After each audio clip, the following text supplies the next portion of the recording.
Srimad Bhagwat Geeta, Chapter 9, The Most Confidential Knowledge. The Supreme Personality of Godhead said, "My dear Arjuna, because you are never envious of me, I shall impart to you this most confidential knowledge and realization, knowing which you shall be relieved of the miseries of material existence." This knowledge is the king of education, the most secret of all secrets. It is the purest knowledge, and because it gives direct perception of the self by realization, it is the perfection of religion. It is everlasting, and it is joyfully performed. Those who are not faithful in this devotional service cannot attain me, O conqueror of enemies. Therefore they return to the path of birth and death in this material world. By me, in my unmanifested form, this entire universe is pervaded. All beings are in me, but I am not in them. And yet, everything that is created does not rest in me. Behold my mystic opulence. Although I am the maintainer of all living entities, and although I am everywhere, I am not a part of this cosmic manifestation, for myself is the very source of creation. Understand that as the mighty wind blowing everywhere rests always in the sky, all created beings rest in me. O son of Kunti, at the end of the millennium, all material manifestations enter into my nature, and at the beginning of another millennium, by my potency, I create them again. The whole cosmic order is under me. Under my will, it is automatically manifested again and again. And under my will, it is annihilated at the end. O Dhananjaya, all this work cannot bind me. I am ever detached from all these material activities, seated as though neutral. This material nature, which is one of my energies, is working under my direction, O son of Kunti, producing all moving and non-moving beings. Under its rule, this manifestation is created and annihilated again and again. Fools deride me when I descend in the human form. They do not know my transcendental nature as the Supreme Lord of all that be. Those who are thus bewildered are attracted by demonic and atheistic views. In that deluded condition, their hopes for liberation, their fruitive activities, and their culture of knowledge are all defeated. O son of Pritha, those who are not deluded, the great souls, are under the protection of the divine nature.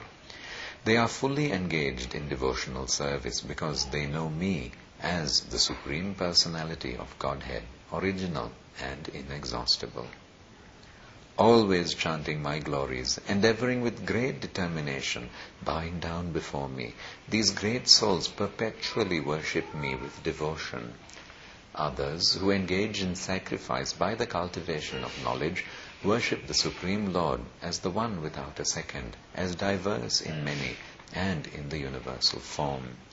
But it is I who am the ritual, I the sacrifice, the offering to the ancestors, the healing herb, the transcendental chant. I am the butter and the fire and the offering. I am the father of this universe, the mother, the support, and the grand sire. I am the object of knowledge, the purifier, and the syllable Om.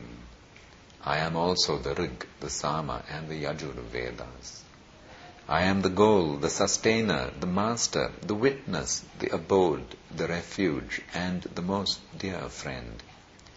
I am the creation and the annihilation, the basis of everything, the resting place and the eternal seed. O Arjuna, I give heat and I withhold and send forth the rain. I am immortality and I am also death personified. Both spirit and matter are in me. Those who study the Vedas and drink the Soma juice, seeking the heavenly planets, worship me indirectly. Purified of sinful reactions, they take birth on the pious heavenly planet of Indra, where they enjoy godly delights. When they have thus enjoyed vast heavenly sense pleasure and the results of their pious activities are exhausted, they return to this mortal planet again. Thus, those who seek sense enjoyment by adhering to the principles of the three Vedas achieve only repeated birth and death. But those who always worship me with exclusive devotion, meditating on my transcendental form, to them I carry what they lack, and I preserve what they have. Those who are devotees of other gods and who worship them with faith actually worship only me, O son of Kunti, but they do so in a wrong way. I am the only enjoyer and master of all sacrifices. Therefore, those who do not recognize my true transcendental nature fall down. Those who worship the Devas will take birth among the Devas.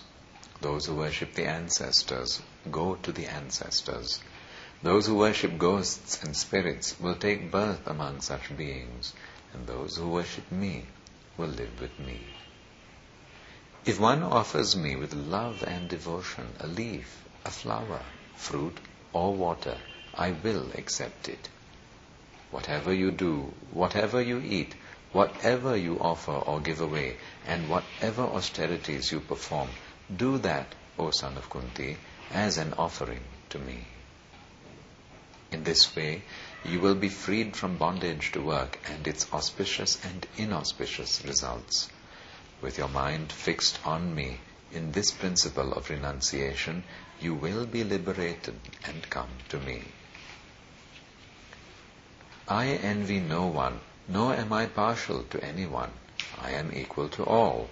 But whoever renders service unto me in devotion is a friend, is in me, and I am also a friend to him. Even if one commits the most abominable action, if he is engaged in devotional service, he is to be considered saintly because he is properly situated in his determination.